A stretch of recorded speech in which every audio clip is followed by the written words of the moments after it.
Et l'alachot, Chazak ou Baruch Rabotai, excellente journée. Nous sommes aujourd'hui le 4 Nissan.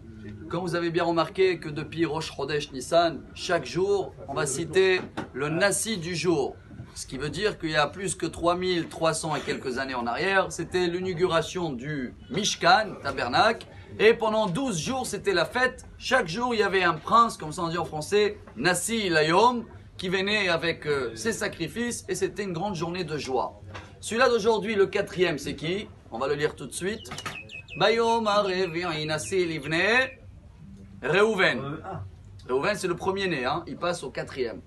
Bon, si celui-là d'aujourd'hui, on ne le connaît pas encore. Celui-là d'hier, c'était qui?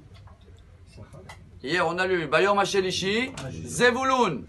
Zevulun représente quoi toujours dans les 12 tribus? La Parnassa. Zevulun, Yehof, Yami, Mishkol. C'est lui qui finançait toujours la tribu d'Issachar. Alors hier, c'était la Parnassa. Aujourd'hui, Reuven. Regardez les enfants, Reuben. Aujourd'hui, il y a une bénédiction pour les enfants. Donc, qu'est-ce qui nous reste pour demain? Demain, c'est qui demain? Bayom HaChamishi Nassi Livne Shimon. Shimon, c'est quoi? Écoutez-moi. Ce qui veut dire, chers amis, avec ces 3 jours, hein, entre aujourd'hui, hier et demain, on a une grande bracha. 1, sur la Parnassa, c'était hier. 2, aujourd'hui, c'est l'éducation des enfants, Reuven. Et demain, Shimon, c'est que les paroles qu'on va parler, c'est le couple. Hein. Il va avoir un shalom bayit. Quand il y a l'écoute et on s'attend bien, il y a le shalom bayit. Pour avoir ces 3 rabotailles et que chacun, c'est qu'il souhaite avoir. Hein. Parnassa tranquille, éducation des enfants royale et un shalom bayit. Qu'est-ce qu'il faut faire? Voilà le Baal Shem Tov aujourd'hui, rabotaille, le grand message. Il nous apprend le Baal Shem Tov que chaque faute, qu'on faute dans la pensée, qu'on a des mauvaises pensées, c'est moins grave que des mauvaises paroles dans la paracha.